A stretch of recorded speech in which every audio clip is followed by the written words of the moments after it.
Okay, hello everyone, and welcome to our Go All Out Inclusive Outdoors Week webinar series.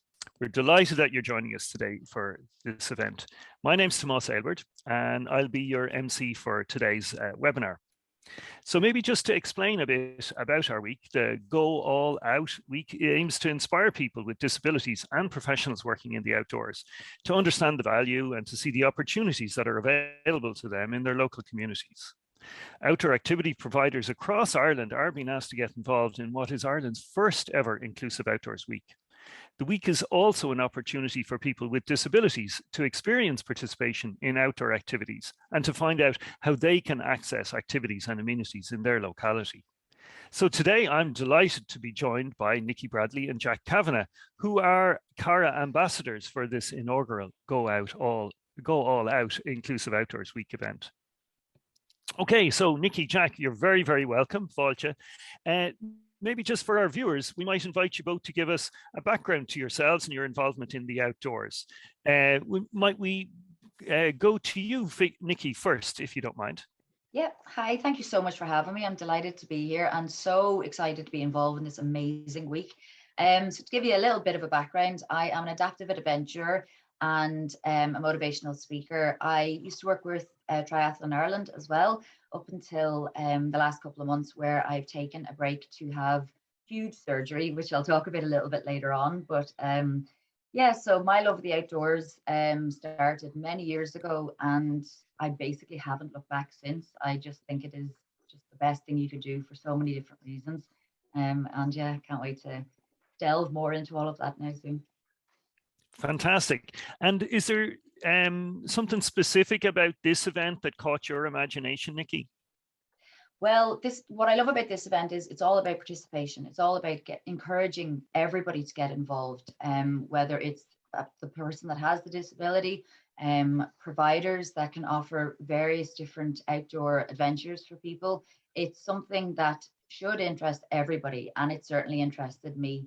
I've worked in sport for a number of years, and I've seen the benefits it has on everybody of every ability. So this week to kind of take a week and hone in on the various different activities that people can participate in, I think is incredible. I think what everybody's doing here is just brilliant. Super, thanks very much. And Jack, same question to you about getting involved with CARA and about this event. Yeah, well, I would echo so much of what Nikki has already said. So my name's Jack. I'm from County Meath in Ireland. I sustained a spinal cord injury at the age of about 20, and some of the photos you see behind me was my life beforehand. I was spending my summers as a windsurfing and surfing instructor and working on the beaches of the west of Ireland as a lifeguard. And after I had my injury, it was a real journey to re-engage with the environments and sports that I loved. And I can say that it was certainly healing for me.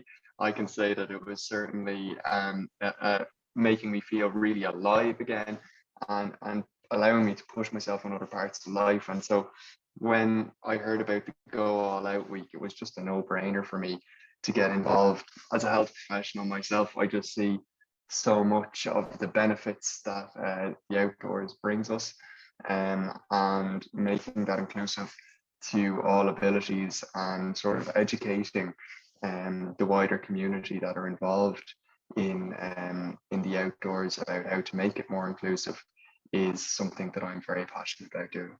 Fantastic, fantastic. So can I ask you both, from your own experience in the great outdoors, I mean, you've both mentioned positive impacts that the outdoors has had on you, but maybe particularly in more recent times, can you give some examples of positive impacts that you've seen for yourself or for other people? Nikki, I'll let you go ahead first. I was wondering who would answer that first. Yeah, so just to be a little bit specific on what I like to do in the outdoors, I love hiking. I love mountains. That's where my heart lies. And for me, the very first time I climbed a mountain will stay with me forever. It was absolutely incredible, but it was also a massive disaster. It was in 2013. We climbed what is now my favorite mountain in Donegal, Muckish Mountain. I was ill prepared is probably an understatement. I hadn't yet invested in outdoor gear. at that point see why I needed to spend money on this. Why not just go to Penny's and get the cheapest thing available? Well, I learned why not to do that when I was at the top of the mountain with driving wind and rain and trying to find shelter. But by the time I got to the bottom of that mountain, 6.5 hours later, we did get lost. I was absolutely elated. The sense of pride I felt and the excitement I felt for my next adventure was unbelievable. And I think specifically with hiking and with mountaineering, that feeling you get at the top, that sense of achievement, I think is why so many people love the outdoors. You know, you can get similar feelings in other areas of life, but I don't know. I think just there's something about the outdoors. It's pure magic, and it's why so many people are being drawn to it. And especially with COVID, thankfully, hopefully on the way out, people have, as a whole, the human race has all gone through a similar sense of hardship, and we are now emerging out the other side and appreciating what is on our doorstep. And we were encouraged when we could only walk around in a 5K radius. We were encouraged to appreciate what was on our doorstep. And I think that has stayed with us, and that really is just being outside and appreciating everything that comes with it. I think that's a really good point, Nikki, because as you mentioned with the global pandemic, I mean, all over the world, people have rediscovered what is nearby and outdoors for them, you know, and every aspect of society and every group within society. Jack, from yourself, what's your particular perspective on that? So when I initially had a change in ability after spinal injury, just to give people perspective, I now use a wheelchair. But I suppose I have an extra layer in that technically I'm quadriplegic. So I have about 15% muscle function, my shoulders, biceps and wrists. And as you can see, I have no finger function or movement from my chest down. So there was lots of challenges for me in terms of getting adaptive equipment that would allow me to get back out into these environments that would have me stable enough so that I could actually enjoy it, and importantly that I could put myself in positions where I could challenge myself and push myself, and as Nikki used the word, go on an adventure. And initially that led me to different parts of the world. It led me to the UK, it led me to the States, to different events and environments out there, like No Barriers in the States, where because they have a military background and they come home with a lot of injured veterans, there's been a lot of investment and sort of work done in these areas in terms of adaptive equipment, first of all, but also in terms of making the outdoors a little bit more universally designed and accessible for more people. And so I took some of what I learned in those different places and started to bring it back, and that looked like equipment, but also a fundamental shift in mindset, and that these things are possible, and they're possible for people with all kinds of abilities. So for me, I've always had a love of the water, and so I love to get out swimming in the ocean. I love to get out kayaking in the sea, but my ultimate passion, I suppose, developed into hand cycling over the last couple of years, and I got myself an off-roading bike, and that's just brilliant because it allows me to get off the footpath and onto the more rugged terrains. And I will bring that to forest trails, like we have the Phoenix Park nearby here. I love Connemara, and so that gets me down onto the beaches in Connemara and through the sand dunes and the commons and places like that. And what's great about the hand cycling is that you can go out and do it with other people. The Greenways have been a breakthrough in that area as well, and they're popping up around the country, and it just gives you a chance to go on an adventure in different places, and I love that. And more recently for me, actually, I've got back into the mountains just like Nikki, except it's looked like finding my way to more snowy environments. So I went skiing for the first time this year, and I came back, and everyone I met said, "That's an annual trip now." And I said, at least once annually. I got the bug of shooting down the mountain again, And like Nikki says, all of these places are magic.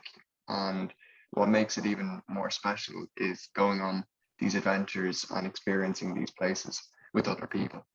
It's really interesting to hear both of you talk about challenging yourselves, and that things aren't always easy, but that the sense of excitement, enjoyment, elation, achievement that you both articulated when you do these things. And I suppose that's one of the reasons for this week and this event, is to help people across Irish society to see how the outdoors can be a fantastic place to find those kind of sense of achievement.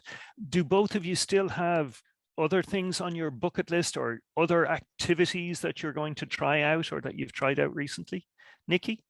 Oh yeah, I have, my bucket list is, my God, getting longer by the day. And it's funny, Jack, that you mentioned sit skiing. That has actually been on my list for years. I saw it, I hadn't heard of it up until maybe about 4 or 5 years ago. And I saw like just some people on YouTube, and then I heard more people talking about it. And it just, to me, it looked absolutely incredible. But it's funny, before my operation, just to fill people in, I had what's called a rotationplasty just in February there, 3 or 4 months ago. But before I had that operation, it's a form of amputation. And they actually removed my hip, my upper thigh, and reattached my lower limb after turning the leg 180 degrees. I think viewers will have to actually Google it to see what I'm on about. It's a very unusual operation, but it's allowed me to look into sit skiing now more realistically. Before, it was something that my hip, I just didn't have the movement to be able to sit in the position that you need to sit to do it.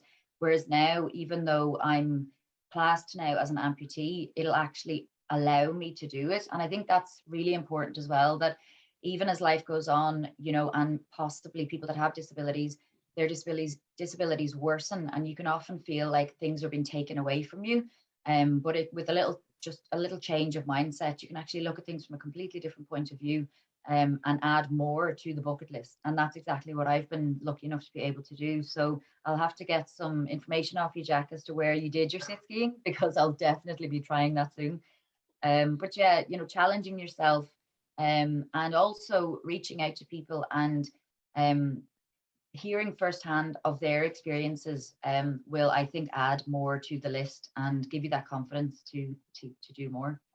Brilliant, thank you. Jack, have you other things that you're going to try out? Like, obviously you've tried lots of different things in recent times, but what's on the list at the moment? Well, it sounds like myself and Nikki are going on a ski trip together now, so so that's happening. But certainly for me, as I said, adaptive equipment has been a huge enabler for me. And look, it's come with its frustrations, it's come with its challenges. For me, I really have to appreciate that I need some help to get into these environments, and that's okay. And I've got to the point where that is okay, because it allows me to have these experiences. But in terms of the bucket list, for me, I'm very keen to get back on the water sailing. So that's another one that I really want to get involved with. And we talked about the mountains a few times here. And over in Canada and North America, I see wheelchair users doing incredible things with adaptive bikes in the mountains. And it's really inspired me to find a solution in terms of equipment that will enable me to do some of what they're experiencing in Ireland. And I think that requires more than just a shift in finding equipment for myself and others, but actually it'll probably involve a shifting the mindset of the people that set up the parks. It'll involve a shift in the mindset of the people that design the trails and these kinds of things. And I can't wait for the surprise on people's face where they meet a guy sitting down that's up in the mountains and exploring it just like everyone else when they come around the corner. So I'll see you. I'll see you up in the mountains somewhere. Fantastic. And it's a really good point in terms of, design for trails needs to be accessible so that it can accommodate all sorts of different vehicles that are thundering down those lovely trails. As part of this, the theme for this week is about encouraging outdoor activity providers to explore and develop their awareness and how they can organize to deliver inclusive outdoor activities and programs. Can I ask you, either of you, what advice you might give to providers, people who run activity companies or centers and are currently watching this and considering being more inclusive? Nikki, yes, please. What I would say is, first and foremost, it's not a competition. Each sporting organization or just general organization, do your research, see if there's an organization, maybe a bigger one that has they're a little bit further down the road than you, pick up the phone and speak to them, because we all have the same common goal, and that is to get more people outdoors. It's not about getting your people outdoors first. That should never be the goal. It should be to get everybody outdoors together and trying different sports and different activities. So if you spot something, even an event that you think looks interesting, pick up the phone and ask them how they are running it. What did they do? What mistakes did they make, and learn from them. As I mentioned before, I worked with Triathlon Ireland, and I sat on our inclusive and diversity group. And as somebody with a disability, I was able to offer first-hand experience, but there was also so many people that don't work in Triathlon Ireland that we called upon. We were looking at setting up focus groups and getting all that information before we then take the plunge into making something available to everybody, because you don't want a mistake that you made as the provider to cause upset or whatever to the person that's taking part. So try your best, do everything to your best ability before you organize an event. Well, I think pick up the phone. That's great advice, and because there are outdoor providers out there who do have an amount of experience in this, and it would be great to spread their knowledge among other providers. Great advice. Jack? So I come from the perspective of having worked as an outdoor activities instructor previously, and that was both land activities and water-based activities. And something that is common amongst every session that you will deliver, whether it's if you're a gym instructor or an outdoor activities provider, is that you're tailoring to the group that you're dealing with or to the individual you're dealing with. And the session always adapts. And I think that is something that's so fundamental to sports, to the outdoors or to indoor sports, is that we adapt it to the individual. And we're training people for sports or giving them the opportunity to engage in and try something new from the starting point that they're at. And so these are the kinds of things that we think of regardless of ability or disability. And so continuing that mindset is really important. I would add to what Nikki said as well, in terms of picking up the phone, because the thing is, nobody has all the answers before they start something or try it for the first time. How could you? And so dispelling kind of the fear around, oh, I should have this or I should know that. The simplest thing is to pick up the phone and ask the individual or group, or ask someone else that's had previous exposure to whatever you're trying to do, and say, you know what, how can we make this accessible? How can we accommodate this? Is there certain things that we need to account for? For example, in my case, I struggle with temperature regulation, so I can't really afford to get too cold for too long. And so it might be throwing an extra jumper in the backpack is all that we need to go out and make the day enjoyable for me as part of a group. For Nikki, it'll be something else. And so it's dispelling that fear through just asking the question. I think you made a really good point there, Jack, about how things, for outdoor instructors and providers, I mean, it's part of their training, it's part of what they do to adapt for individuals and for the weather. Like, for goodness sake, in Ireland, you can't go out to do any kind of activity without you having to flex to the conditions. And I think that probably does give outdoor providers an edge or an opportunity in terms of being more inclusive, because they are actually experienced at individualizing programs and adapting to the weather, adapting to the conditions, adapting to the variety of abilities.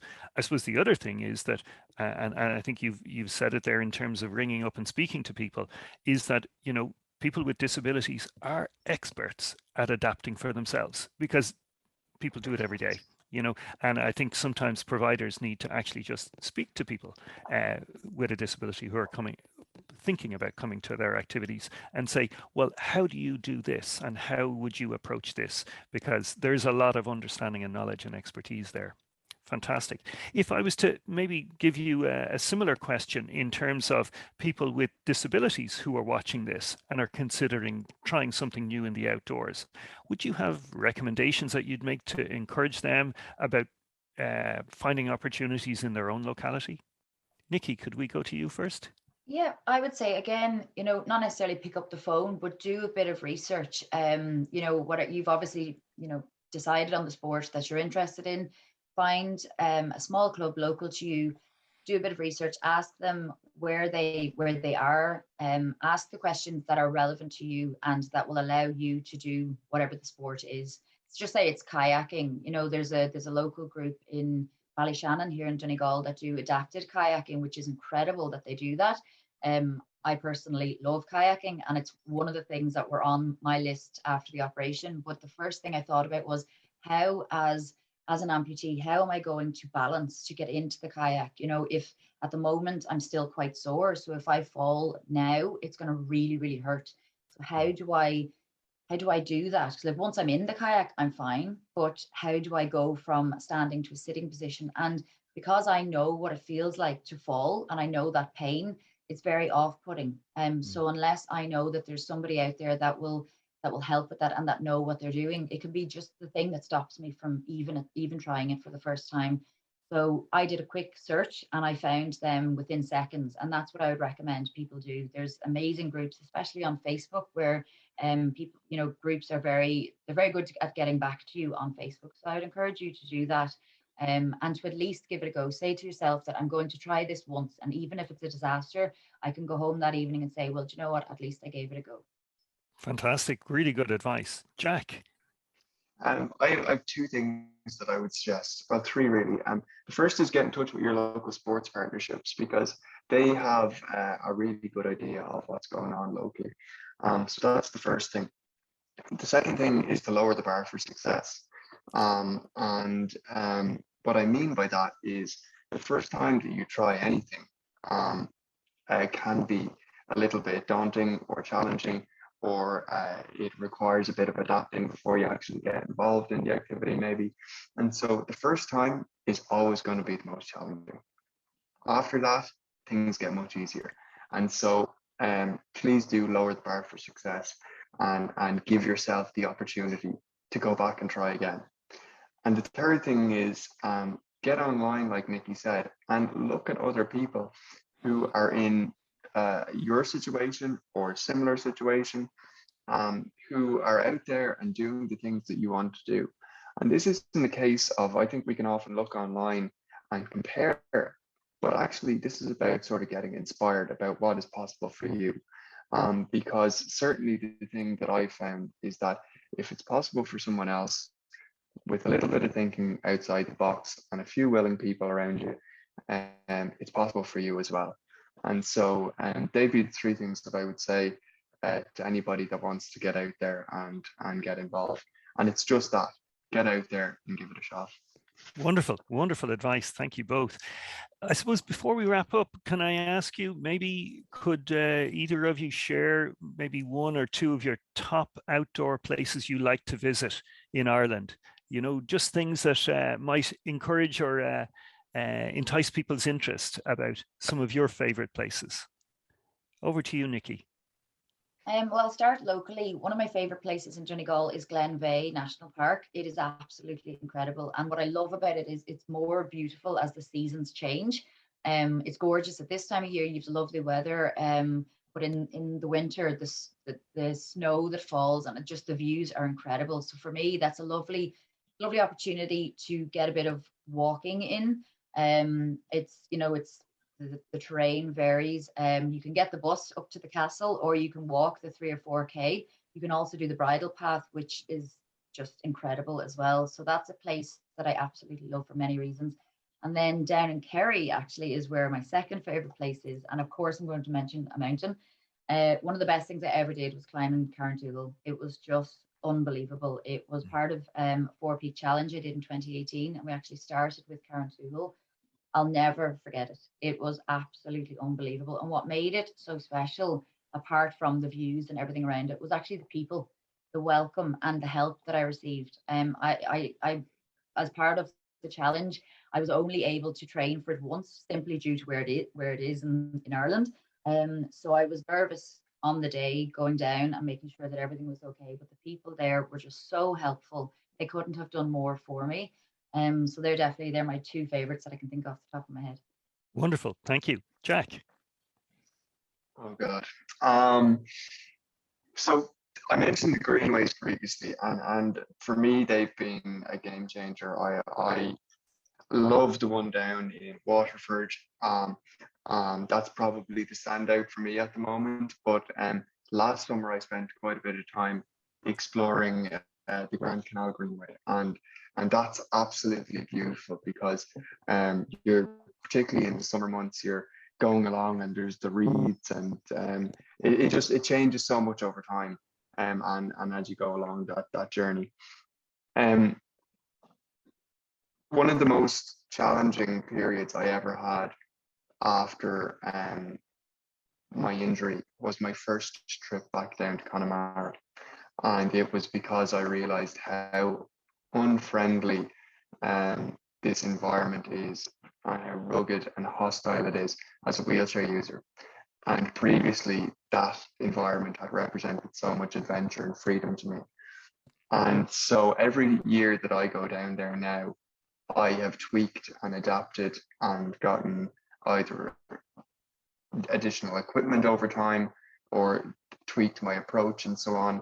And so every time I go down there, I'm able to explore the place and the environment and the surroundings in a slightly new way. And that has just been magic for me. And so I think the Greenways and the coast of Connemara are the two standouts for me.